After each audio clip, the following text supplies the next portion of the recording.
Hello, everyone. So today we are going to start the random variable continuation, जिसमें हम पढ़ेंगे सबसे पहले तो मिक्स रैंडम वेरिएबल और उसके बाद हम पढ़ेंगे अपना एक्सपेक्टेशन ऑफ रैंडम वेरिएबल। तो मिक्स रैंडम वेरिएबल पे बात करें तो मिक्स रैंडम वेरिएबल क्या होता है? Any idea?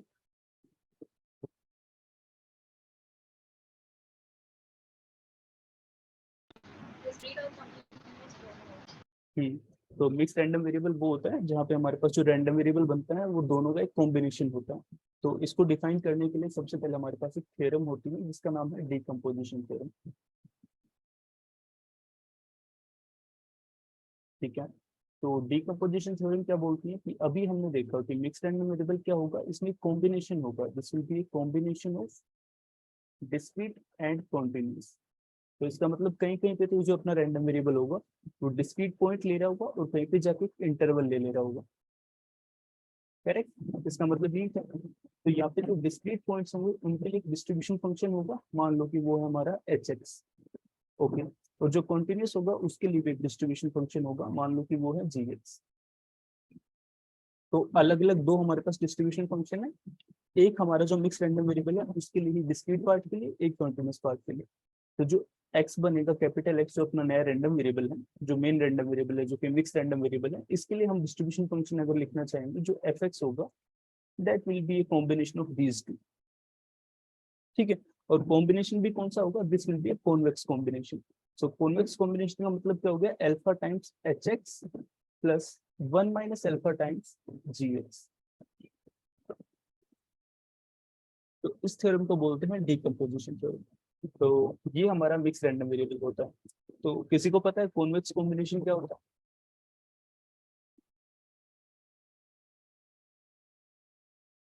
What is convex combination, कोई एक्सप्लेन करेगा?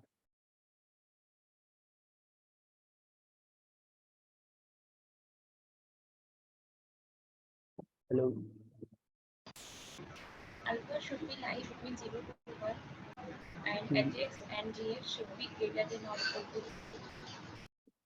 ठीक है, तो यहाँ पे हमारे पास जो अल्फा थी उसके मैंने लिमिट नहीं लिखी थी, so alpha will belong to 0 to 1। Okay, उसके बाद हमारे जो कॉम्बिनेशन बनेगा वो कॉम्प्लेक्स कॉम्बिनेशन बन जाएगा। कॉन्वेक्स सॉरी कॉन्वेक्स कॉम्बिनेशन बनेगा। कॉन्वेक्स कॉम्बिनेशन में प्रॉपर्टी क्या होती है कि मान लो मेरे पास दो पॉइंट थे, एक एक्स एक वाई। ठीक है। अब तुम यहाँ पे कोई भी एक बीच में एक लाइन ड्रॉ कर दो। ठीक है, लाइन होगी, यहाँ पे कोई पॉइंट होगा, यहाँ पे भी कोई पॉइंट हो सकता है, यहाँ पे भी कोई पॉइंट हो सकता है। तो अगर मैं सीधा एक कॉम्बिनेशन लिखूँ ए एक्स प्लस बी वाई, तो वो पॉइंट कहीं पे भी हो सकता है इस लाइन के ऊपर, ए और बी पे कोई लिमिट नहीं है।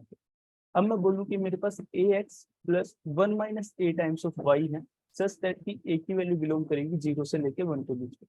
तो इस केस में तुम्हारा जो नया पॉइंट बनेगा जी, that will be only in between X and Y. तो ये जो हमने कॉम्बिनेशन लिखा जिसके अंदर की कंडीशन भी है कि ए और बी दोनों का समेशन 1 होना चाहिए और ए या बी दोनों ही 0 और 1 के बीच में होना चाहिए। तो इस वाले चीज को हम बोलते हैं कॉन्वेक्स कॉम्बिनेशन। ठीक है, इसको तुमने कहीं ना कहीं पे पढ़ा होगा। ओके। तो ये हमारा कुछ था कि मिक्स रैंडम वेरिएबल। तो कोई इसका कोई एग्जांपल जनरेट करके बताएगा?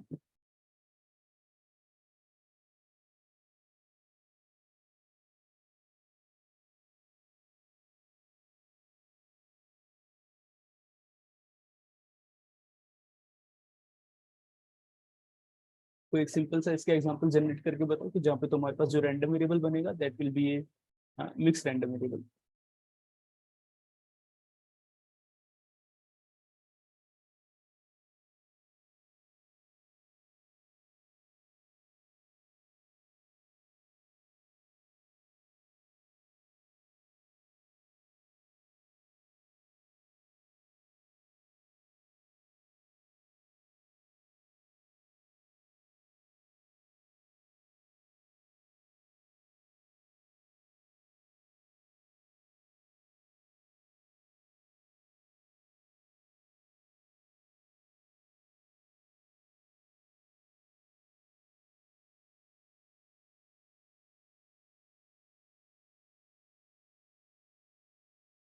हेलो, किसी ने कुछ सोचा इसके बारे में कि हम एक मिक्स रैंडम वेरिएबल कैसे बना सकते हैं? तो देखो सिंपल सी बात है, जो तुम्हारा रैंडम वेरिएबल बनेगा, जो मिक्स रैंडम वेरिएबल होगा, वो बेसिकली दो चीजों का यूनियन होगा। दो चीजों का यूनियन मतलब कि हमारे पास एक ऐसा रैंडम वेरिएबल होगा जिसके हमारे पास आउटकम्स कैसे आ रहे होंगे, डिस्क्रीट, ठीक है, काउंटेबल सेट बना रहा होगा, और दूसरा हमारे पास एक अनकाउंटेबल सेट होगा।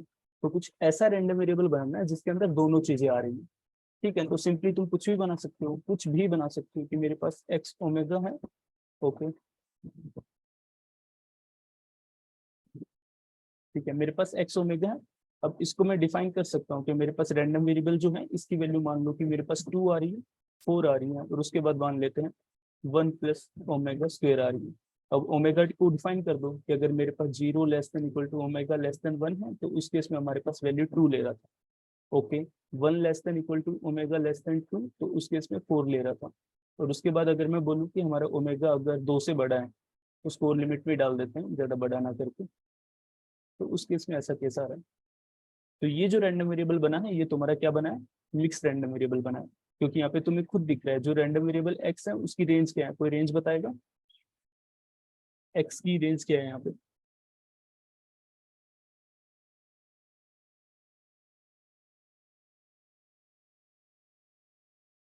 अरे एक्स की रेंज क्या है, एक्स की रेंज नहीं, ये तो हमने डोमेन पॉइंट है, ओमेगा तो डोमेन से आता है, याद करो जब एफ एक्स तुम लिखते हो फंक्शन तो वहाँ पे Y equal to F X होता है, तो यहाँ पे एक्स डोमेन का पॉइंट होता है, पूरा इसका जो रिजल्ट होता है that will be your range. तो यहाँ पे हमें दिख रहा है, चार को थोड़ा क्लीन कर दो, कंफ्यूजन नहीं होगा, एक सिंपल फॉर्मेट पे लिखने वाला हूँ इसको मैं अभी। तो अगर मैं इसमें देखूँ तो यहाँ पे हमारे पास एक्स की वैल्यू क्या आ रही है कि जब 0 और 1 के बीच में रहेगा ओमेगा तो उस केस में 2 आ रही है, ठीक है। जब 1 और 2 के बीच में रहेगा, in that case it will be coming out to be, as I can see it will be like equal to 3, okay. और जैसे ही 2 और 3 के बीच में होगा then it is taking up some sort of function. तो जैसे अगर मैं 2 रखूंगा तो इसकी वैल्यू आ रही है 1 plus 4, so you are getting the 4. If you are putting up the value to be 3, in that case you are getting 1 plus 3 square, that is 9 plus 1 10. So I can see x can have the range that will be something, I can just see 2 comma 3, that is some countable set, union 4 comma, oh 5, sorry, not 4, 5 comma 10. Is that correct? क्या चीज समझ में आई हमने क्या किया अभी अभी,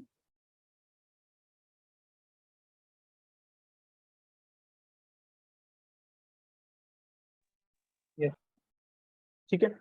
तो इसमें कोई डिफिकल्टी कि हम मिक्स रैंडम वेरिएबल कैसे देखेंगे, जहाँ पे हमारे पास रेंज जो आ रही होगी अगर वो दो सेट का एक यूनियन फॉर्म में लिखी जाए, जिनपे कि एक सेट तुम्हारा काउंटेबल हो और दूसरा सेट हमारा अनकाउंटेबल हो, मतलब इंटरवल फॉर्मेट पे, ठीक है। इसमें किसी को कुछ डाउट तो दोबारा पूछ सकता है।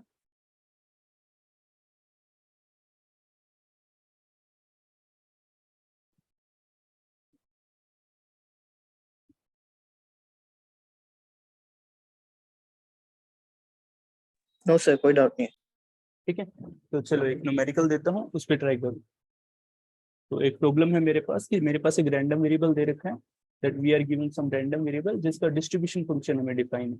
इसका डिस्ट्रीब्यूशन कैसे लिख रखा है, इसका डिस्ट्रीब्यूशन फंक्शन लिख रखा है F X that equal to I am given 1 minus 0.7 e raised to the power minus x if x is greater than equal to 0 and this equal to 0 elsewhere,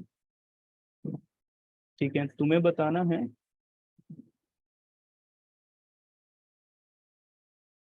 okay, तुम्हें बताना है ए part में बताना है what is the probability that x will be equal to 0, ठीक है। B part में बताना है probability that x is less than equal to 4, ये दो पार्ट बताना है।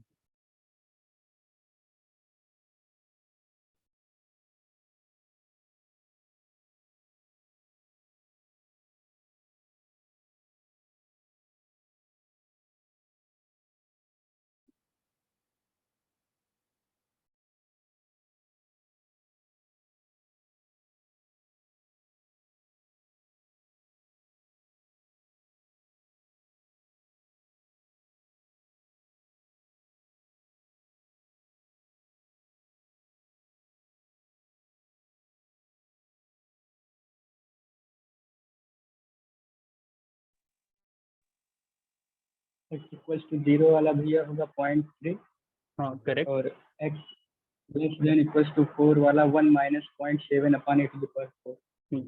ठीक है, ये वाला तो डायरेक्ट दिया जाएगा क्योंकि यहाँ पे हमें गिवन ही इसका CDF गिवन है, so this will be nothing 1 minus 0.7 e raised to the power -4। तो ये तो एकदम डायरेक्ट हो गया। ये हमें देखना था, तो हमें एक पॉइंट प्रोबेबिलिटी बतानी है। अब तुम्हें अगर इस डिस्ट्रीब्यूशन फंक्शन को देखोगे तो ये एक एक्सपोनेंशियल फंक्शन है, ठीक है। और इस फंक्शन मतलब कहाँ पे एग्जिस्ट कर रहा है, जब x greater than equal to 0 है। तो अगर मैं इसका डिस्ट्रीब्यूशन देखूंगा, देखो तुम्हें रफ स्केच बनाना है एग्जाम में हमेशा, ठीक है। तो हमारा x कहाँ से स्टार्ट हो रहा है, 0 से लेके इन्फिनिटी जा रहा है, ओके। तो जब तक वो 0 नहीं है, मतलब 0 से छोटा है, उस केस में तुम्हारा 0 रह रहा है सीडी, ओके। जैसे 0 पे है, that will B an open set. अब मेरे को नहीं पता ये ग्राफ कैसा दिखेगा, तो सबसे पहले तो 0 पे वैल्यू निकाल लो इसकी, अगर कुछ नहीं कर पा रहे तो। सो दैट विल बी 1 minus 0.7 0.3। तो यहाँ पे आ गए, ठीक है। तो अपना पार्ट ए का आंसर तो मिल गया, जिससे पीछे की प्रोबेबिलिटी 0 थी, 0 पे हमने निकाला, दैट इज 0.3 सोल्व। अब पॉइंट इस ग्राफ कैसे बनाएंगे, तो मुझे इस ग्राफ के बारे में कुछ नहीं पता, लेकिन तुम्हें कुछ कुछ आइडिया है। हमें ये चीज पता है कि हमारा जो फंक्शन होता है distribution function, that is non decreasing, correct, ठीक है। Yes, sir. उसके बाद दूसरी चीज क्या है हमारे पास, कि जो हमारा फंक्शन होगा, it will attain some value 1 after some time, कि जैसे अपना मैक्सिमम पॉइंट मिलेगा ये वैल्यू 1 अटेन कर लेगा। तो अब एक्सपोनेंशियल है तो थोड़ा आइडिया हमको है कि या तो कर कुछ ऐसा होगा या फिर कर कुछ ऐसा होगा। नो द पॉइंट इज कर 1 होगा या कर 2 होगा, थोड़ा सा सोच के बताओ। मतलब मुझे भी नहीं आता है कर कैसे ड्रॉ होगा, छोड़ देता हूँ, मतलब मेरे को नहीं पता है। लेकिन एक रफ आइडिया लगाने के लिए कर्व 1 में से होगा या 2 में से होगा, कौन सा कर्व यहाँ पे फिट इन हो सकता है, जस्ट सम थॉट। इसमें 2 होगा, किसी ने अभी बोला, तो इसमें 2 होगा। अब ये हमें कैसे दिखा,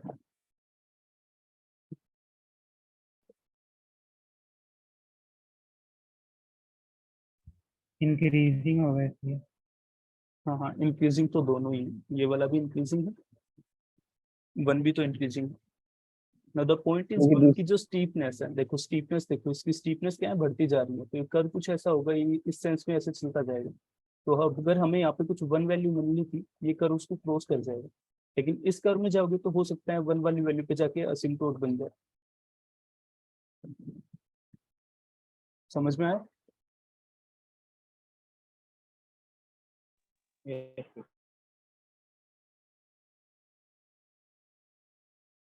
ठीक है, तो ये ग्राफ मतलब मुझे भी नहीं आता था, लेकिन हाँ रफ आइडिया हम लगा सकते हैं, क्योंकि अगर रफ आइडिया से हमने अगर ऐसे ग्राफ बना लिए तो मतलब थोड़ा इजी हो जाता है क्वेश्चन को सोल्व करना। तो इसमें कोई डाउट किसी को, जो मिक्स रैंडम वेरिएबल के बारे में हमने अभी भी पढ़ा?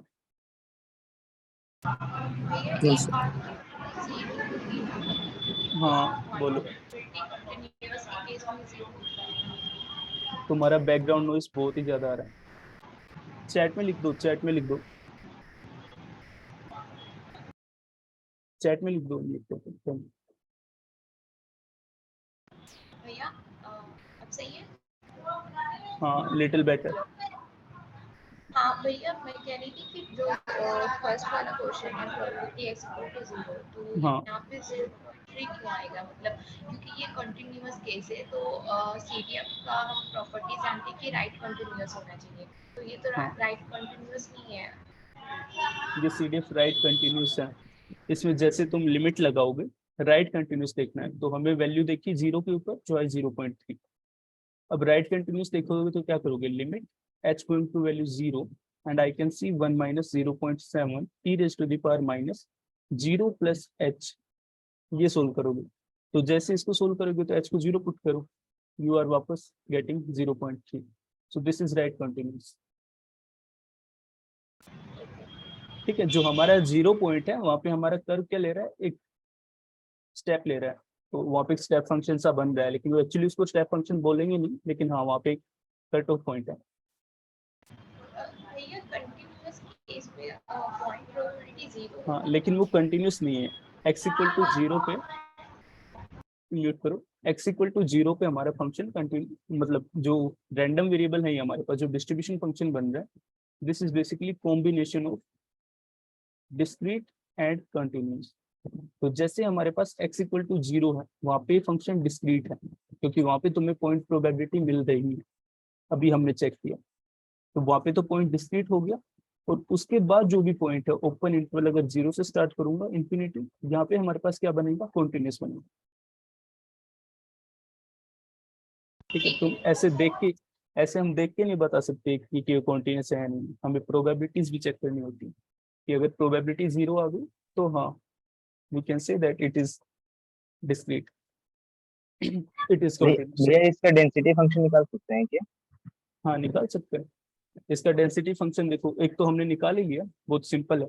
अभी हमने देखा कि ये दो फंक्शन ब्रेक ऐसे हो रहा है हमारे पास, इसका जो एफ एक्स बनेगा density function, that will be equal to probability of 0। So X equal to 0 पे प्रोबेबिलिटी क्या होगी, यही वाली जो अभी तुमने निकाली 0.3। और उसके बाद हमारे पास जो भी पॉइंट बनेंगे कि एक्स ग्रेटर देन 0 होगा, उस केस में बेसिस को डिफरेंशिएट कर दो, तो 0.7 E raise to the power minus x.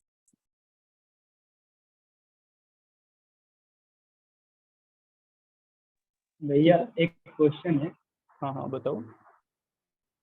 मान लीजिए x एक रैंडम वेरिएबल है डिस्क्रीट टाइप का और y कंटिन्यूस टाइप का, ओके, तो x इंटू वाई को क्या कमेंट करेंगे? क्या फाइनल क्या बोले दोबारा। x डिस्क्रीट रैंडम वेरिएबल और y हाँ कंटिन्यूस, हाँ ओके, x इंटू वाई क्या होगा? एक्स इंटू वाई क्या होगा। अब देखिए इसके ऊपर बता नहीं सकते डायरेक्ट हम, तुम्हें इसका डिस्ट्रीब्यूशन फंक्शन डिराइव करना होगा, उसके बाद ही पता चल सकता है। लेकिन मोस्ट प्रोबेबली हाँ, ऐसे नहीं बता सकता, ऐसे नहीं बता पाएंगे, लेकिन हाइयर चांस है कि वो कंटिन्यूस ही होगा। ठीक है, इसके बाद एक और पॉइंट तुम्हें लिखना है। अभी हमने कुछ चीज देखी थी जब रैंडम वेरिएबल की प्रॉपर्टी पढ़ रहे थे, या फिर रैंडम वेरिएबल की डेफिनेशन जब हम पढ़ रहे थे, कि रैंडम वेरिएबल क्या होता है, this is just a function, कहाँ से कहाँ तक, सैंपल स्पेस से लेकर रियल लाइन। करेक्ट। अब अगर तुम्हारा जो सैंपल स्पेस है, if the sample space is discrete, then no continuous function can be made।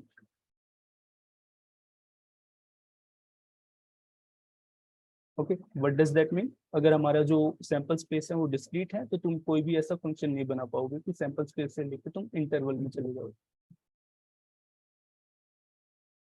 Okay, और सेकेंड पॉइंट लिखेंगे, if the sample space is continuous, then you can make both the cases, discrete that is also possible, continuous that is also possible।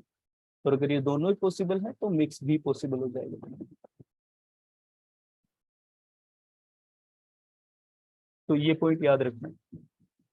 और ये सिर्फ उसी की property है जो हम फंक्शन की प्रॉपर्टी पढ़ते आए थे, कि फंक्शन के लिए तुम कैसे करते थे, तुम्हारे पास एक डोमेन स्पेस होता था, एक रेंज स्पेस होता था, तो यहाँ पे कोई भी पॉइंट होता था उसके लिए तुम एक इमेज लेके जाते थे, तो इन दोनों के लिए सेम इमेज हो सकती थी। लेकिन यहाँ पे तुम्हारे पास दो पॉइंट्स हो और उनके लिए कोई same image, that is not possible image. तो यहाँ पे वही है कि अगर तुम्हारे पास डिस्क्रीट पॉइंट्स है तो डिस्क्रीट ही डिफाइन कर पाओगे, लेकिन अगर कंटिन्यूस है तो बता सकते हो तुम इन सब के लिए एक डिस्क्रीट पॉइंट। मतलब समझ आया कि यहाँ पे मान लो तुम्हारे पास 1 था और 1 से लेके 5 तक था, तो मैं बोल दूंगा कि 1 से लेके 2 तक जब भी होगा तो उन सब की वैल्यू है 1, 2 से लेके 3 तक वालों के लिए 2, तो मैंने डिस्क्रीट डिफाइन कर दिया। तो कॉन्टिन्यूस तो डिफाइन कर ही सकते हैं, जैसे पीछे हमने अभी भी देखा 1 प्लस ओमेगा स्क्वायर। ठीक है, अभी तक हमने जो भी पढ़ा उसमें किसी को कुछ डाउट।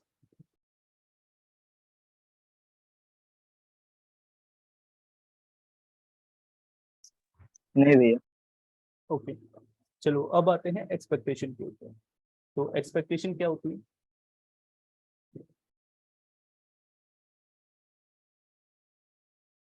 एक्सपेक्टेशन क्या होती है,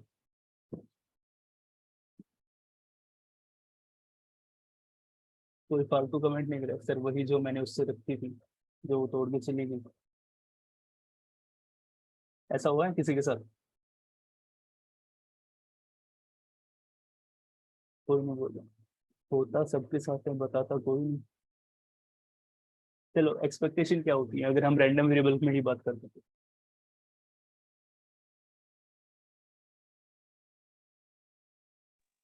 वेटेड मीन होता है भैया। बेसिकली मीन होता है। ठीक है, देखो मतलब तुम जो चीजें यूज कर रहे हो मुझे भी पता है, तुमको पता भी है कि इसका मीनिंग क्या है। तो अगर तुम्हें पता है तो उसको बोला करो, मतलब मन मन में रखना, ठीक है आता है हम नहीं बोलेंगे गलत हो जाएगा, या फिर मुझे तो आता है मैं क्यों ही बताऊं, उस सबसे फर्क ही नहीं पड़ेगा। जो भी तुम्हारे मन में है वो बोल देना। अब तुम यूज कर रहे हो एक्सपेक्टेशन, तो हाँ एक्सपेक्टेशन का कुछ तो मीनिंग होगा। तो हम क्या कर रहे हैं, पॉपुलेशन के लिए मीन निकाल रहे हैं, तो इसको हम क्या बोल देते हैं, expectation. Okay, know the point is तुम एक्सपेक्टेशन निकाल ही क्यों रहे हो, जब तुम इसको मीन ही बोल रहे हो। तो हम मीन क्यों नहीं निकाल रहे डायरेक्ट, जो मीन का हमने फॉर्मूला पढ़ा था। क्यों हम एक नई चीज डिफाइन करने की नीड पड़ी। सर एक्सपेक्टेशन ऑफ एक्स खाली मीन होता है, एक्सपेक्टेशन हम्म, दूसरी चीजों का भी हो सकता है जैसे एक्स स्क्वायर है एक्सेट्रा। हाँ तो एक्स स्क्वायर का मीन हो जाएगा, expectation is always mean.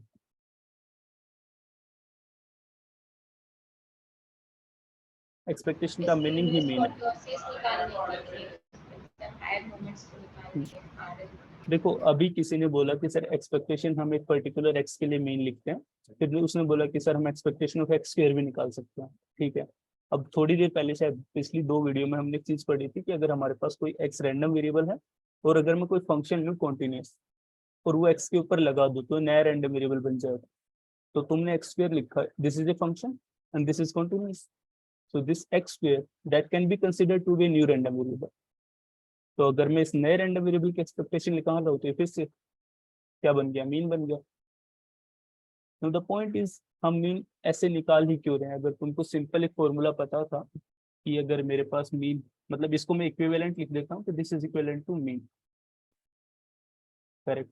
Now the point is कि अगर मैं मीन कुछ ऐसे निकालता था, summation X I divided by N, तो हमें एक रैंडम वेरिएबल के लिए ये चीज क्यों डिफाइन करनी पड़ी, जो एक्सपेक्टेशन तुमने पढ़ी भी है। चलो जो पढ़ा है उसको लिख लेते हैं। Expectation of x that is given to be like for discrete case, summation for all the values of x, I am going for x into probability of x। Formula ठीक है, यस सर। ठीक है मुझे इतना ही formula आता है discrete के case में। ओके, तो हमने कुछ ऐसा किया, तो हमने ऐसा क्यों किया।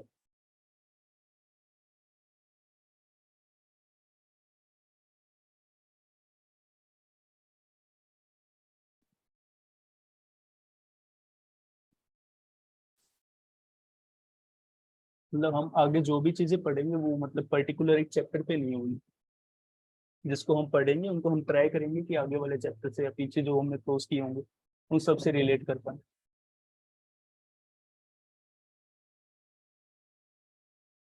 चलो मीन क्या होता एवरेज वैल्यू। है, एवरेज। वो हमें देता गया, उससे हमें क्या पता चलता है, सर वो हमें वो पॉइंट देता है जिसपे पूरा डेटा कॉन्सेंट्रेटेड है। डेटा सेंटर्ड है। ठीक है, तो जब तुम्हें मीन पता था तो तुमने मीडियन निकालने का ट्राई किया था कभी ना कभी, एग्री। Yes sir. तो हमने, जब हमें मीन पता है कि अब मीडियन भी हमें सेंट्रल वैल्यू देता है, do you agree. Mean median mode ये तीनों yes measure sir. Of central tendency थे। ठीक है, तो अगर मुझे मीन पता ही था तो मुझे मीडियन पढ़ने की रिक्वायरमेंट क्यों हुई, और किस सिचुएशन में मुझे मीडियन अच्छा एक सेंट्रल टेंडेंसी का मेजर देगा। सर अगर हमारे डेटा में बहुत सारी एक्सट्रीम वैल्यूज आ जाते तो उसका मीन पे बहुत फर्क पड़ता है, तो उस टाइम पे मीडियन ज्यादा अच्छा सेंट्रल टेंडेंसी का मेजर है। करेक्ट। तो ये पॉइंट अगर किसी को नहीं पता था वो इसको नोट करेगा कि हमारे पास सेंट्रल टेंडेंसी के लिए अलग अलग चीजें थी, मीन मीडियन मोड। जब डेटा मतलब एकदम ठीक दिख रहा है तुम्हें, मतलब स्क्यूनेस नहीं है, वो एकदम ही एक्यूरेट सा है, मतलब नॉर्मल जैसा दिख रहा है, उस केस में तुम निकालोगे तो नॉर्मल की हमें प्रॉपर्टी पता है, mean equal to median equal to mode, तो तुम कुछ भी लिख लो दैट इज फाइन। ओके, जैसे ही डेटा के अंदर तुम्हारे पास कोई आउटलायर आएगा, तो आउटलायर क्या होता है, एनी एक्सट्रीम पॉइंट। तो एक्सट्रीम पॉइंट राइट हैंड में भी हो सकता था, लेफ्ट हैंड में भी हो सकता था राइट में बहुत ही ज्यादा हो सकता था लेफ्ट में बहुत ज्यादा हो। ठीक है, तो कुछ ऐसा केस हमारे पास बना कि हमारे पास क्या बने, आउटलायर आए तो डेटा कैसा हो जाएगा, स्क्यूड। ठीक है, तो अगर मेरा डेटा स्क्यूड है, तो अब तुम अगर मीन के ऊपर बात करोगे तो हम मीन कैसे लिखते हैं, जो फॉर्मूला सामने लिखा है, summation of X I divided by N. ठीक है, तो इनिशियली मान लो मेरे पास वैल्यू थी 1 2 3 4, तुमने इसका मीन निकाला, तो हमने लिखा summation x I divided bye 4। Okay, अब एक नया डेटा है मेरे पास, वहां पे है 1 2 3 और एक नया डेटा है मान लो 100। ओके, इसमें समेशन xi डिवाइडेड बाय 4 निकालेंगे। तो जब इसके केस में करेंगे तो तुम्हें दिख रहा है कि उस वैल्यू काफी छोटी आएगी, मतलब रफली 2 और 3 के बीच में आएगी। मैं कैलकुलेट नहीं कर रहा हूँ, लेकिन इस केस में जैसे जाओगे तो वैल्यू जो आएगी हमारे पास वो रफली 30 के आसपास आ जाएगी। करेक्ट? Yes sir. ठीक है, मतलब रफ आइडिया है, एक्चुअल कैलकुलेशन नहीं है। तो इसका मतलब हमारे पास जो मीन होता है that is very very sensitive to the actual value. कि जो डेटा की एक्चुअल वैल्यू है उससे उसके ऊपर बहुत ज्यादा फर्क पड़ता है। तो अगर हम मीन कैलकुलेट करेंगे in the case of presence of outlier, now it will give us some absurd meaning, absurd result that is not having any particular meaning that it is the central value or not. Okay. और जैसे ही हम अगर extreme value वाले case में जाते हैं, अब अगर तुम इसका मीडियन निकालोगे, पहले इसका मीडियन निकाल रहे थे that was coming out to be 2.5। ठीक है, अब इसका मीडियन निकालोगे that will come out to be 2.5। So that mean to say जो हमारा मीडियन होता है it is not affected by any outlier terms. हाँ, अफेक्ट होता होगा लेकिन इतना नहीं अफेक्ट होता होगा। ठीक है, समझ में आया? यस। तो हम सेकंड स्टेप यहाँ पे आए थे कि मीन से हम मीडियन क्यों लेते हैं। अब मोड, अगर हमें मीन मीडियन दोनों में पता था तो मोड की रिक्वायरमेंट क्यों हुई? Any idea about this one? मतलब ये जैम में नहीं पूछेंगे लेकिन एज ए मतलब गुड नॉलेज मान लो।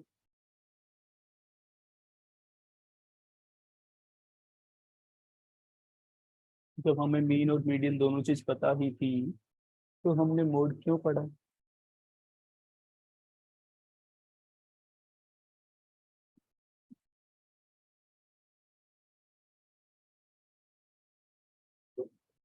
जरा सोचो इसके बारे में थोड़ा सा। डिफिकल्ट नहीं है, बस एक इनिशियल थॉट तुमको लेके आना है कि हमें मोड कैसे, मोड कितने, कैसे, क्या क्या हो सकते थे। सर अगर डेटा कैटेगोरिकल है तो उसमें मीन और मीडियन का कोई मतलब इतना बनता नहीं है, उसमें मोड की यूज किया जाता है। ठीक है, ग्रेट, पहला पॉइंट एकदम सही कि अगर हमारा कैटेगरिकल डेटा है तो तुम मीन मीडियन नहीं निकाल सकते। ऑर्डिनल डेटा के लिए कैटेगरिकल डेटा में ऑर्डिनल स्केल भी होता है, रिमेंबर? यस। कैटेगरिकल डेटा दो फॉर्मेट पे होता है, या तो नॉमिनल स्केल या फिर ऑर्डिनल स्केल। तो ऑर्डिनल स्केल पे तुम कहीं ना कहीं पे मीडियन निकाल सकते हो, लेकिन अगर नॉमिनल डेटा है तो उस केस में तुम मीडियन नहीं निकाल सकते। Then we define the mode. अब अगर तुम्हारा न्यूमेरिक डेटा है उस केस में तुम मोड कैसे लेके आओगे, इसके बारे में सोचो।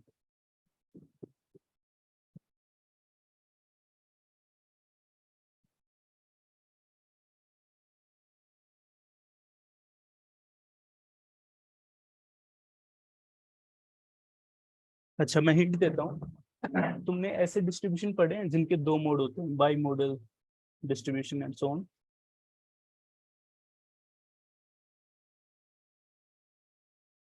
बाई मॉडल डिस्ट्रीब्यूशन तो पढ़े होंगे ना? Hi hello.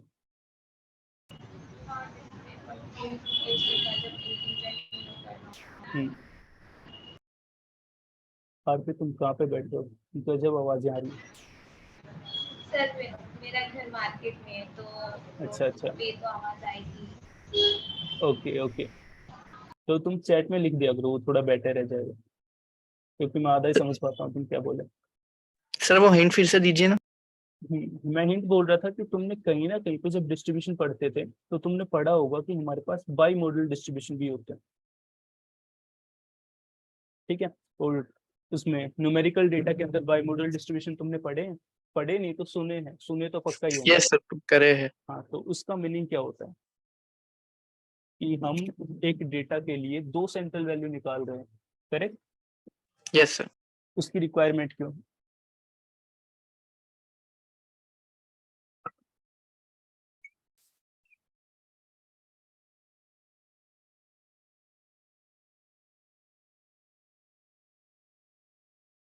चलो मैं समझाता हूँ। तो मान लो मेरे पास डेटा है एज का। ठीक है, हमारे पास डेटा क्या है? एज का। और अज्यूम करते हैं कि हमारे पास एक स्कूल है। ठीक है, एक स्कूल है, वो मान लो कि छोटे बच्चों का स्कूल है। ये बच्चों की मतलब 5th क्लास से छोटे बच्चों के लिए स्कूल है। ठीक है, एक पर्टिकुलर कॉलोनी है, वहाँ में काफी बच्चे रहते हैं, वो सभी स्कूल में जाते हैं। तो उनकी वैन आती है कॉलोनी के गेट पे, ठीक है, बच्चों को लेने के लिए।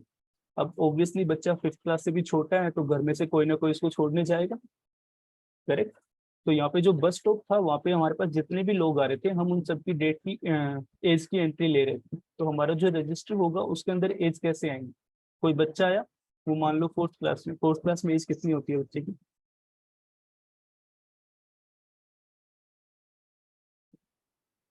अरे तुम्हारा कोई छोटा भाई बहन होगा फोर्थ 10 क्लास 10 में, ठीक है 10। तो कोई बच्चा आया, उसकी एज थी 10, उसके साथ उसकी मम्मी आई होगी, तो मम्मी को ले लेते हैं 35, ठीक है 30। और हरियाणा में हो, राजस्थान में तो और भी छोटे हो जाएंगे, ठीक है मैं हरियाणा से, तो हमारे यहाँ पे काफी छोटी एज हो जाती है। अभी तो नहीं, लेकिन हाँ मम्मी लोग की, मेरी मम्मी 16-17 साल की थी तब शादी हो गई थी, ठीक है, मतलब मैं ही 25 साल का होने वाला हूँ। ओके, तो कोई बर्थडे पार्टी नहीं मांगने आएगा, ठीक है पहले बता रहा हूँ। अब चलते हैं आगे। तो हमारे पास यहाँ पे था कि एक बच्चा आया, उसकी एज थी 10, उसकी मम्मी की एज थी 35। ओके, एक और बच्चा है, उसकी एज है 9, उसकी मम्मी मान लो 32 साल की है, एंड सो ऑन। तो जो हमारा रजिस्टर होगा उसमें कुछ ऐसा डाटा होगा, करेक्ट। तो अगर मैं इस डेटा को प्लॉट करना चाहूंगा, तो मेरे पास मान लो कि बच्चा 5 एज से स्टार्ट होके 10 एज तक जा रहा है, फिर बीच में कोई डेटा नहीं, और हर पेरेंट को मैं 30+ मान लेता हूँ कि 30 से लेके 36-37 की एज तक के लोग आ रहे हैं। तो यहाँ पे अगर डॉट प्लॉट बनाएंगे तो रफली हो सकता है कि यहाँ पे एज 7 होगी, उस पर मैक्सिमम लोग होंगे। तो मान लो तुम्हारा डिस्ट्रीब्यूशन कुछ ऐसा है, डिस्ट्रीब्यूशन कुछ ऐसा हो सकता है, यस सर। ठीक है। तो इस केस में तुम ध्यान से देखोगे तो तुम्हें क्या मिल रहा है, इस पूरे डिस्ट्रीब्यूशन में 2 मोड दिख रहे हैं, ठीक है। तो यहाँ पे अगर तुम इसका मीन या मीडियन निकालना चाहोगे तो वो कुछ यहाँ पे आएगा, ठीक है। ऑब्वियसली जितने बच्चे आ रहे हैं उतने पेरेंट्स आ रहे हैं, तो बच्चे की आखिरी एज ये, पेरेंट्स की पहली एज ये, तो हाफ डेटा इधर हाफ इधर, तो इनका मीडियन यहाँ पे मिलेगा। और मीन निकालोगे तो मीन भी रफली यहाँ पे मिलेगा। तो अब मैं बोल रहा हूँ कि मेरे डेटा का सेंटर यहाँ पे है, लेकिन मुझे दिखेगा यहाँ पे तो एक भी डेटा पॉइंट नहीं है, तो that can not be A centre. तो ऐसे केस में तुम डिफाइन करोगे मोड कि भैया यहाँ पे, यहाँ पे। तो यहाँ पे हमारे पास डेटा में क्या है, आउटलायर ना होके डिफरेंट क्लस्टर बन गए हैं डेटा के, एक क्लस्टर यहाँ पे है, एक क्लस्टर यहाँ पे। तो जब हमारे डेटा में क्लस्टर होते हैं, then we go for like mode, that is a good option for the measure of central tendency. Now the point is, when you are having the mode, these both the modes that you are calculating, they need not to have the same height. कि हो सकता है इनकी height अलग अलग हो, ठीक है समझ में आया? Yes sir. ठीक है, मतलब ये चीजें हैं, बाकी बुक में तो बहुत सारी चीजें लिखी होती है, लेकिन हाँ रफ आइडिया कुछ चाहिए जिसको हम बार बार कहीं कहीं पे यूज करते रहते हैं, ठीक है। एक चीज ये थी, तो ये तो इस पॉइंट का था ही नहीं। अब हम वापस आ जाते हैं एक्सपेक्टेशन के ऊपर। तो भैया हम एक्सपेक्टेशन पढ़ते क्यों जब हमारे पास मीन था? तो इसका छोटा सा एग्जांपल लेते हैं पहले। तुम्हारे में से सबसे वेला इंसान कौन रहता है, मतलब तुम लोगों में से सबसे ज्यादा फ्री कौन रहता है, तुम में से कौन कॉलेज आता है? No reply. सर अभी तो वेकेशन है। अच्छा हाँ okay, सभी वेले हैं मतलब, ठीक है। तो मान लो मैं तुम में से किसी एक को कॉइन देता हूँ कि बेटा एक सिक्का लो और इसको उछालते जाओ, ठीक है। तुमने कॉइन लिया, ओके। तो तुमने कॉइन लिया तो ऑब्वियसली तुम टॉस करोगे, तो या तो तुम्हें कॉइन में हेड मिलेगा या फिर टेल मिलेगा। अब मान लो कि तुम्हें अगर हेड मिल रहा है तो इसको 1 काउंट कर लो, टेल मिल रहा है तो इसको 0 काउंट कर लो। अब तुम क्या कर रहे हो, सिक्के को उछाले जा रहे हो, उछाले जा रहे हो, उछाले जा रहे हो, रुक ही नहीं रहे। तो उस केस में जो तुम्हारे पास एक कंप्लीट स्पेस बनेगा, उसमें वैल्यूज आएंगी 1 0 1 0। अगर सिक्का वो है कि प्रोबेबिलिटी 1/2 है, 1 0 एंड सो ऑन, ठीक है। तो क्या मैं बोल सकता हूँ कि मेरे पास x जो है वो एक रैंडम वेरिएबल है जिसकी पॉसिबल वैल्यूज या फिर 1 हो सकती थी या फिर 0 हो सकती थी, और वो यहाँ पे कोई भी वैल्यू हो सकती थी।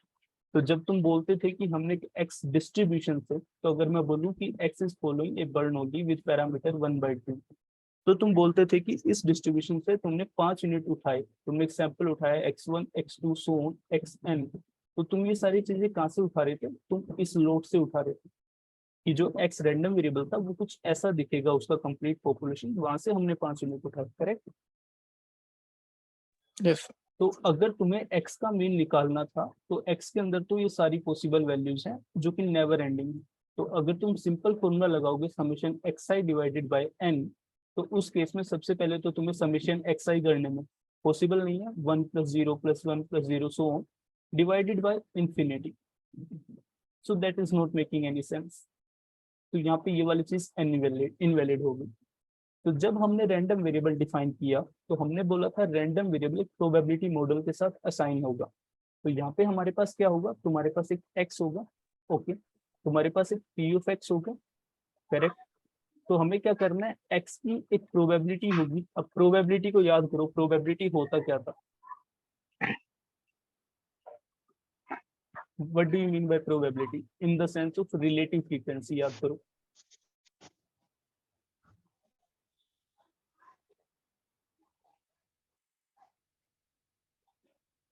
Favourable upon total. हाँ, फेवरेबल अपॉन टोटल होता था। तो हमने क्या किया है कि x की अगर रिलेटिव फ्रीक्वेंसी को हम देख रहे हैं तो वो चीज आ गई। अब जब हम डेटा के ऊपर काम करते थे, याद करो, एक तो फॉर्मूला तुमने ये पढ़ा था, तो एक तुमने पढ़ा था एक और फंक्शन, जब हमने मीन पढ़ा था तो हमने पढ़ा था कि x तुम्हारे पास कुछ होगा और एक फ्रीक्वेंसी कुछ होती थी और फिर हम रिलेटिव फ्रीक्वेंसी लिख देते थे। या फिर तुम सीधा ऐसे भी कियोगे, x इंटू एफ इनको समीशन किया डिवाइडेड बाय n, करेक्ट, वो मीन होता था। Yes sir. तो अगर मैं ये डिवाइड बाय n कर रहा हूँ, यहाँ पे ना करके हर एक टर्म के साथ कर दूं तो ये रिलेटिव फ्रीक्वेंसी हो गई, और इनको अगर मैं सम कर दूं तो वो भी मीन आ रहा था। Yes sir. तो हमने जो रैंडम वेरिएबल देखा उसमें हमने क्या देखा कि हम कर तो वही सेम चीज रहे हैं, लेकिन अंडर द कंडीशन कि हम रिलेटिव फ्रीक्वेंसी के साथ कैलकुलेट करते हैं इन लॉन्ग टर्म।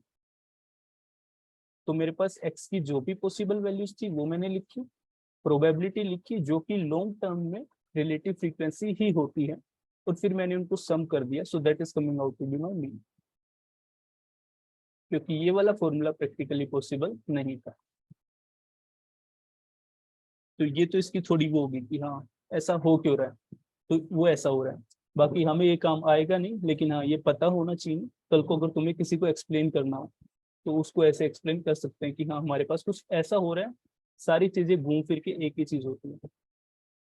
ठीक है, मतलब मैंने मेरे चैनल पे शायद कौन से चैप्टर है, LR टेस्ट पढ़ा होगा, लाइक्लीहुड रेशियो टेस्ट,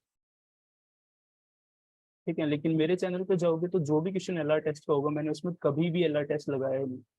तो इसका मतलब ये नहीं है कि मुझे आता नहीं, इसका मतलब ये है कि मैं उस सेम क्वेश्चन को एक और तरीके से कर सकता हूँ जो बहुत ही सिंपल हो जाता है, लार्ज सैंपल थ्योरी।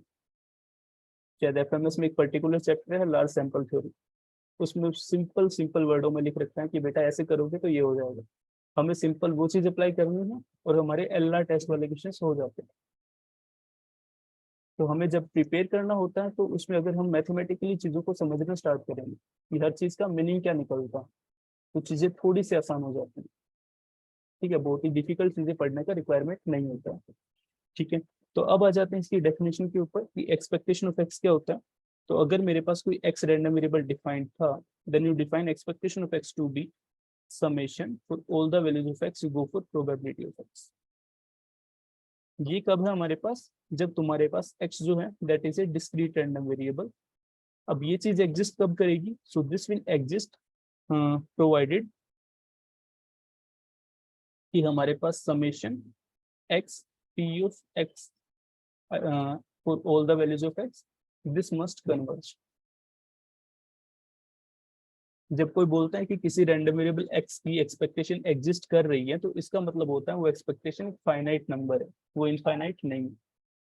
तो मैंने बस बोला कि अगर हम इसका एब्सोल्यूट टर्म लेके उसकी अगर समेशन फॉर्मेट पे लिखेंगे, दिस मस्ट कन्वर्ज। अब ये कन्वर्जेंस क्या होती है उसको हम बाद में देखेंगे जब हम रियल एनालिसिस देखेंगे, अभी के लिए समझ लो। ठीक है, और तुम्हारे केस में एग्जाम में ये नहीं पूछा जाएगा, हमें सीधा इसका अप्लाई करेंगे।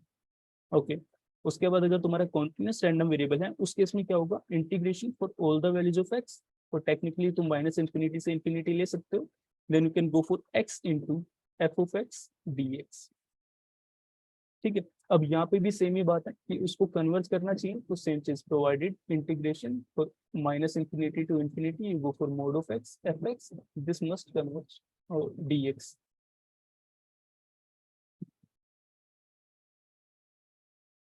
ठीक है, ये हमारा एक्सपेक्टेशन के बारे में चीज होती थी। अब फिर मैं कुछ लिख रहा था तुम्हारे लिए, तो वही सेम चीज जो पहले भी बताई थी कि हमारे पास एक लॉन्ग टर्म है, तो तुमने हमेशा कहीं ना कहीं पे देखा होगी कि x bar is an consistent estimator. याद आया कि x बार एक कंसिस्टेंट एस्टिमेटर होता है म्यू का, और म्यू हमारे पास एक्सपेक्टेशन ऑफ x ही होता है। तो वो क्यों होता है, कोई बताएगा? मतलब अभी तक हमने इन्फरेंस पढ़ा नहीं, तो बस अभी तक जो चीज हमने डिस्कस की है उसके बेसिस पे कोई कमेंट करेगा?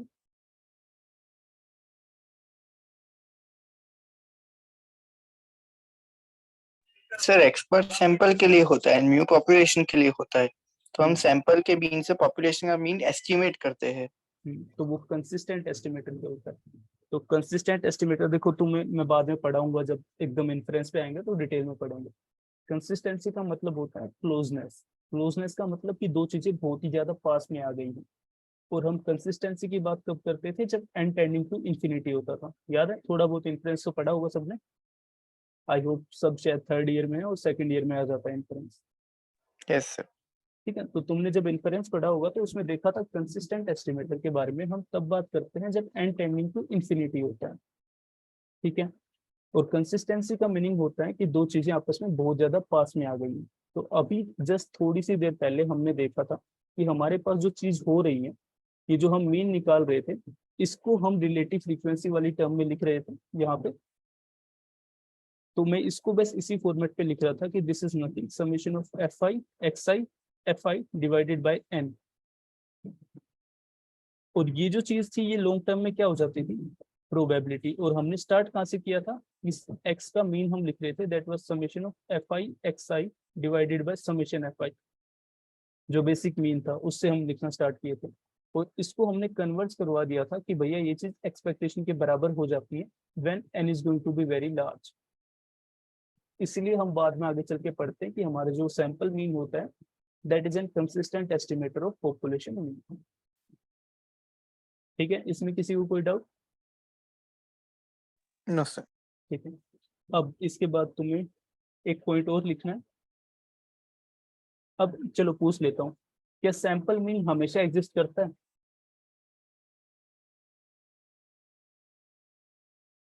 मतलब मैं तुम्हें कोई ऐसा सैंपल दूं और फिर मैं पूछूं क्या इसका मीन एग्जिस्ट करेगा? तो किसी ने लिखा नहीं। माय क्वेश्चन इज और whether sample mean always exist. तो सेकंड क्वेश्चन है, does population mean always exist?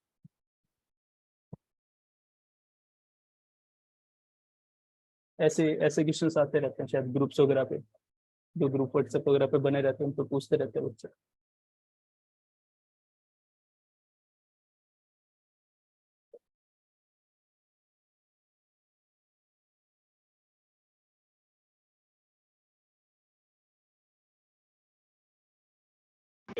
भैया पहला वाला ऑलवेज ट्रू नहीं होगा ना, क्योंकि हमेशा जरूरी नहीं ना कि वो कन्वर्स करें। किसी को कुछ समझ आया? क्योंकि मुझे नहीं आया। No sir. ओके, आरती किसी को समझ नहीं आया? चलो, कोई इसके बारे में सोच के कुछ कमेंट करेगा? देखो चैट में भी लिख सकते हो, तुम बोलते तो हो नहीं कोई भी। It is not always true in first ए।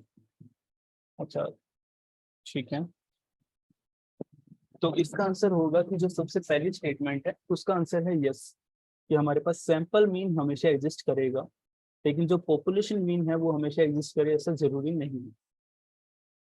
ठीक है, क्योंकि पॉपुलेशन मीन क्या होता है, एक्सपेक्टेशन ऑफ एक्स, और हमने वो अभी अभी देखा कि वो तभी एग्जिस्ट करेगा जब हमारे पास एक कंडीशन होगी, जो कन्वर्जेंस वाली प्रॉपर्टी। तो तुमने कभी भी कोची डिस्ट्रीब्यूशन का मीन नहीं पढ़ा होगा? किसी ने पढ़ा है कोची डिस्ट्रीब्यूशन का मीन? नो सर, अनडिफाइंड होता है ना, कोची डिस्ट्रीब्यूशन में लिखा होता है कि हम इसका मीन नहीं निकाल सकते, दैट इज नॉट डिफाइंड। तो इसका मतलब मीन हमेशा एग्जिस्ट करे पॉपुलेशन के लिए वो जरूरी नहीं है। ठीक है, अब ऊपर वाली स्टेटमेंट पे आते हैं कि सैंपल का मीन एग्जिस्ट करेगा या नहीं करेगा। तो सैंपल का मीन हम कैसे निकालते हैं, summation of X I divided by N. Correct. है। Yes sir. अब हमारे पास जो सैंपल होगा वो सैंपल क्या होता है, तो मैं कुछ ऑब्जर्वेशंस में दूंगा कि भैया मेरे पास एक सैंपल है 10 यूनिट का, 15 यूनिट का, 50 यूनिट का, 100 यूनिट का, 500 यूनिट का। तो मैं तुम्हें कुछ ना कुछ फाइनाइट नंबर डिफाइन करके दूंगा कि मेरे पास n नंबर ऑफ यूनिट्स हैं। तो अगर तुम्हारे पास n नंबर ऑफ यूनिट्स हैं, तुम्हें उसका मीन निकालने के लिए उन सबको सम करना है, डिवाइड बाय n करना है, दैट इज ऑलवेज पॉसिबल। समझ में आया यस सर। कि किन्हीं भी फाइनाइट चीजों को तुम सम करोगे तो वो एग्जिस्ट करेंगी। कि 2 फाइनाइट को सम किया तो तीसरा फाइनाइट मिलेगा, 3 को सम किया तो फिर फाइनाइट मिलेगा। तो कितने भी फाइनाइट नंबर को सम करो, n एक फाइनाइट नंबर था जितने का हम सैंपल उठा रहे थे, इनको सम किया, फाइनाइट नंबर हमको निकल के आ गया, that is your sample mean, जो हमेशा एग्जिस्ट करेगा। ठीक है, इसमें किसी को कोई डाउट? No sir. ठीक है, तो अब 1-2 न्यूमेरिकल कर लेते हैं।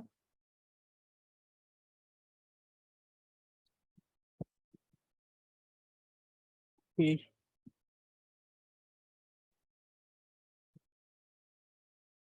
सिंपल सिंपल न्यूमेरिकल है, मैं जो लिख रहा हूँ उसमें ट्राई करो।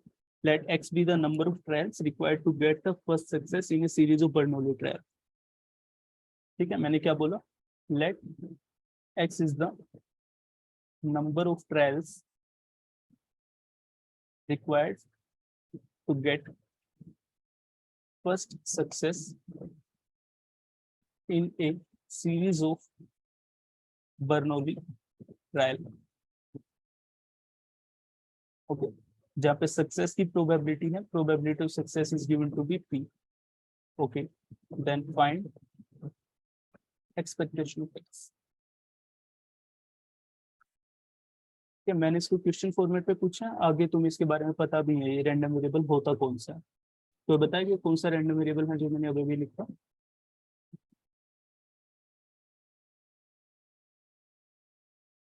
करेक्ट।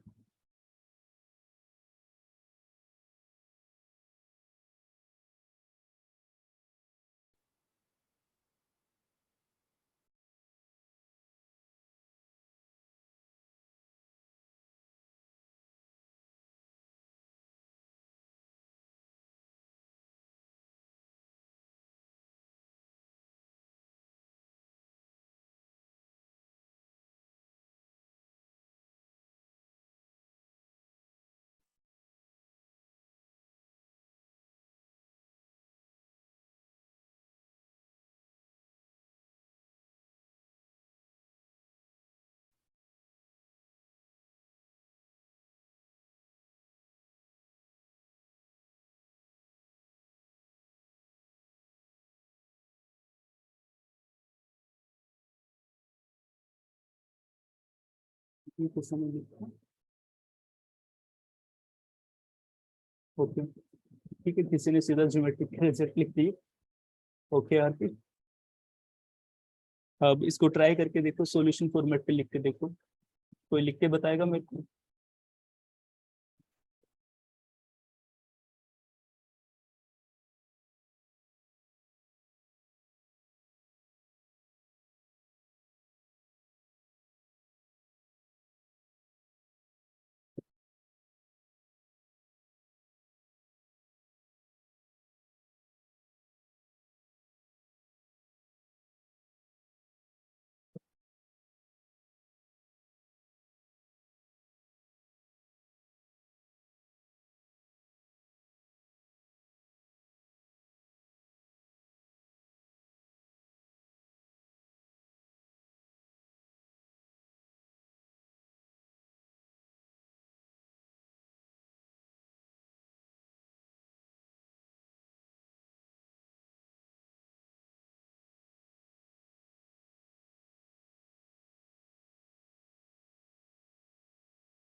चलो बताओ, मैं लिखना स्टार्ट करता हूँ।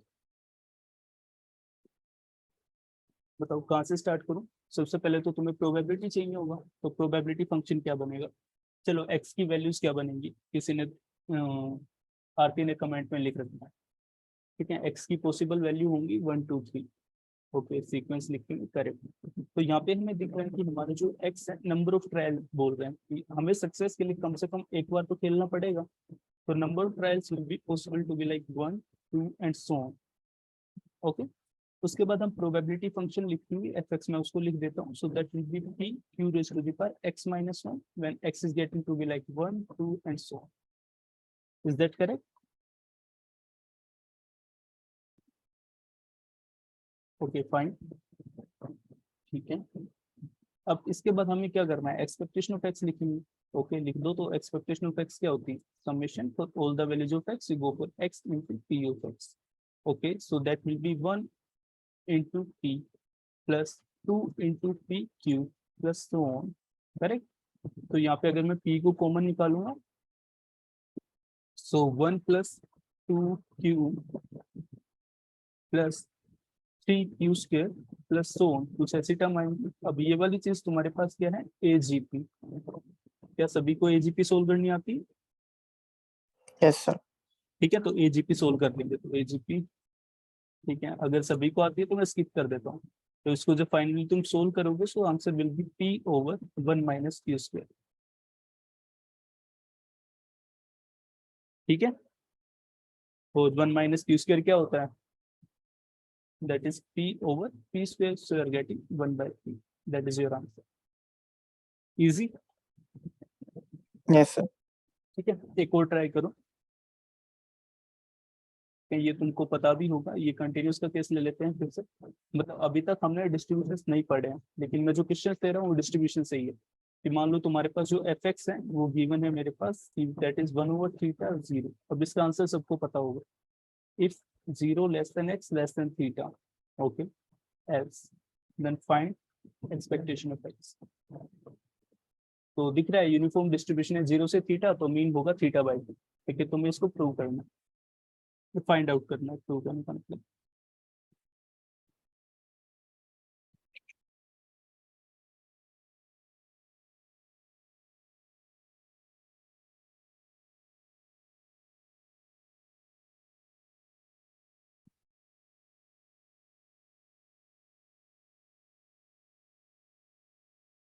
सर एक्स अपॉन थीटा को इंटीग्रेट कर दिया 0 से थीटा में.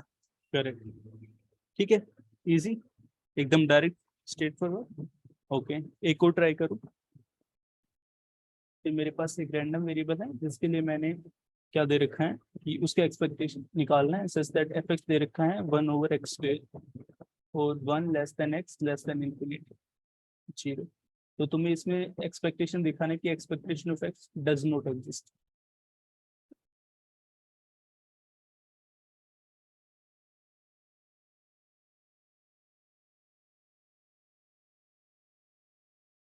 क्योंकि सर log इन्फिनिटी डिफाइन नहीं है.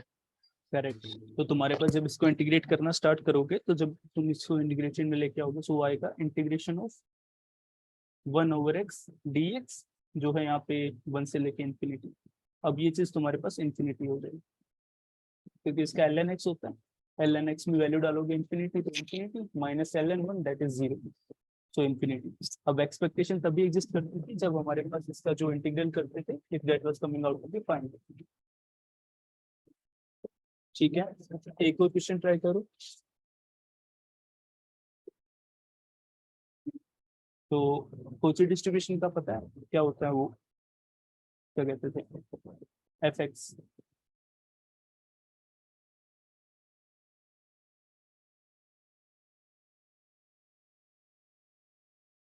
किसी को कोची डिस्ट्रीब्यूशन का एफ एक्स पता है, याद करो. That was 1 over pi 1 plus x square. ठीक है, और एक्स हमारे पास यहाँ पे रियल लाइन से बिलोंग करता है.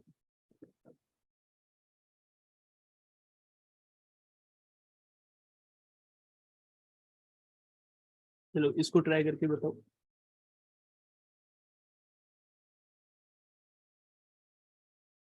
इसका आंसर हमें पता है कि इसकी एक्सपेक्टेशन एग्जिस्ट नहीं करेगी, लेकिन उसको तुम्हें चेक करना है कि क्यों नहीं कर सकते, क्या इश्यू आ रहा है.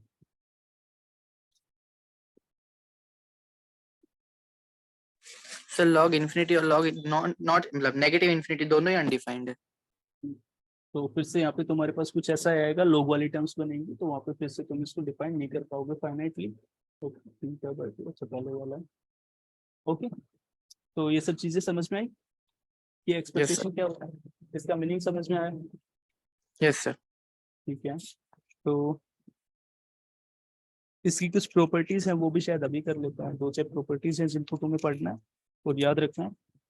फिर आगे शायद कल वाली क्लास में कुछ न्यूमेरिकल्स करेंगे, देन आगे कंटिन्यू करेंगे। ओके, यस तो मैं कुछ प्रॉपर्टीज बोल रहा हूँ वो तुम याद कर लो, मतलब याद होंगी भी तुमको, एकदम स्ट्रेट फॉरवर्ड है कि अगर मेरे पास कोई रैंडम वेरिएबल है एक्स, सबसे पहली प्रॉपर्टी, ओके, और अगर वो कांस्टेंट है, that mean to say degenerate random variable है, तो that mean to say X is taking only value C. ठीक है, तो इसके केस में इसकी एक्सपेक्टेशन क्या होगी, वही That will सी be हो equal to जाएगी। C। ठीक है, अब दूसरी प्रॉपर्टी है अपने पास कि अगर तुम एक एक्स रैंडम वेरिएबल ले लो, रैंडम वेरिएबल एक्स है, उसमें एक सी कांस्टेंट ऐड कर दो, so you are getting X plus C. तो इस केस में expectation of X plus C क्या होता है, expectation of X plus C. ठीक है, ये सब तुम्हें पता है, लेकिन हाँ लिखनी है क्योंकि ये रिक्वायरमेंट है। अगर तुम देखोगे रैंडम वेरिएबल जो एक्स है, एक सी कांस्टेंट है, इसको मल्टीप्लाई करेंगे सी एक्स, तो अगर तुम निकालोगे expectation of C X, then that will come out to be C times of expectation of X. Okay, अब इन सब में वो कंडीशन अप्लाइड है कि provided expectation of X exist कर रही है तभी ये सब अप्लाई कर पाओगे। ओके, तो उसके बाद अगर तुम्हारे पास दो अलग अलग रैंडम वेरिएबल, कि मान लो एक्स एक रैंडम वेरिएबल था, ओके, वाई एक रैंडम वेरिएबल, और इन दोनों की एक्सपेक्टेशन एग्जिस्ट करती है, एक्सपेक्टेशन ऑफ एक्स एग्जिस्ट करती है, एक्सपेक्टेशन ऑफ वाई वो भी एग्जिस्ट करती है।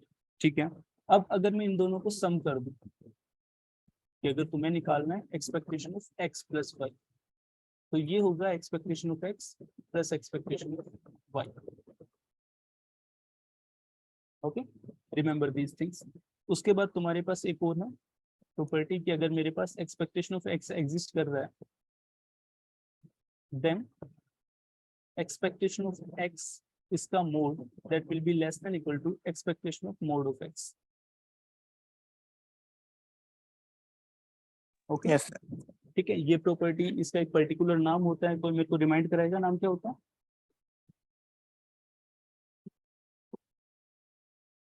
जेनसेंस प्रॉपर्टी पढ़ी है, बुक में है शायद एफएमएस में।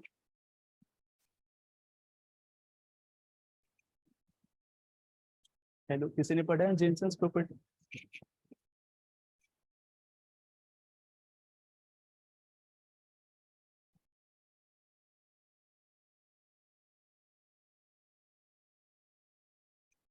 हेलो, कोई जवाब नहीं। चलो, एक छोटी सी प्रॉपर्टी लिखो। चैट में देख लीजिए भैया, आप ही ने बोला चैट कर दिया। ओके, ठीक है, तो हमारे पास क्या था, तुम्हारे पास फंक्शन होते हैं, कुछ फंक्शन होते हैं जो कॉन्वेक्स होते हैं। ओके, कुछ फंक्शन होते हैं जो कॉनकेव होते हैं। ठीक है, तो एक फंक्शन ले लेते हैं एफ एक्स। तो कॉन्वेक्स फंक्शन के लिए जो प्रॉपर्टी होती है वो होती है कि अगर तुम इसका सेकंड डेरिवेटिव लोगे फंक्शन का F dash X, no that will be equal to, that is greater than equal to 0 for all the values of X. Okay, अगर कॉन्केव फंक्शन है तो उसका अगर सेकंड डेरिवेटिव लोगे, so that will be less than equal to 0 for all the values of X. ठीक है, इसके बाद अगर ग्राफिकल देखना चाहो तो कुछ ऐसा बनता है कि अगर तुम्हारे पास कॉन्वेक्स फंक्शन है तो कुछ ऐसा बनेगा, तो उस कर्व के किसी भी 2 पॉइंट पे एक लाइन ड्रॉ करो। ठीक है, और उस कर्व की साइड एक लाइन ड्रॉ करो, मतलब ये मैंने 2 पॉइंट लिए थे, इन दोनों को अटैच किया और इस लाइन के सेंटर से कर्व की साइड जाओ, तो कर्व की साइड जा रहा हूँ तो तुम्हें दिख रहा है ओरिजिन की तरफ जा रहे हो तुम। तो ऐसे फंक्शन हमारे पास कॉन्वेक्स फंक्शन होते हैं। और कॉनकेव में अगर सेम प्रोसेस रिपीट करेंगे तो वो कुछ ऐसे होता है, ये है 2 पॉइंट लिए मैंने, यहाँ से कर्व की साइड जाऊंगा तो हम ओरिजिन से दूर जा रहे हैं, सो that is a concave function.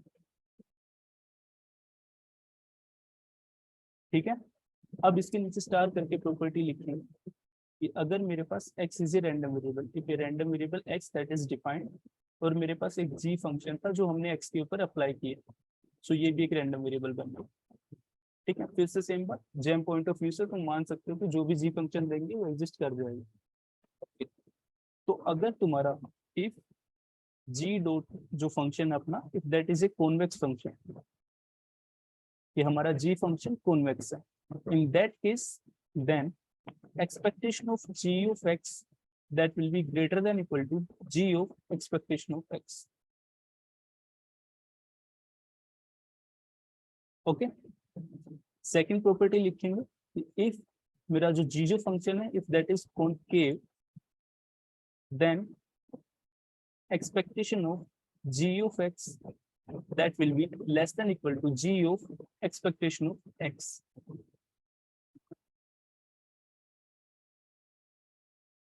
Okay तो इस प्रॉपर्टी को तुम्हें याद रखना है।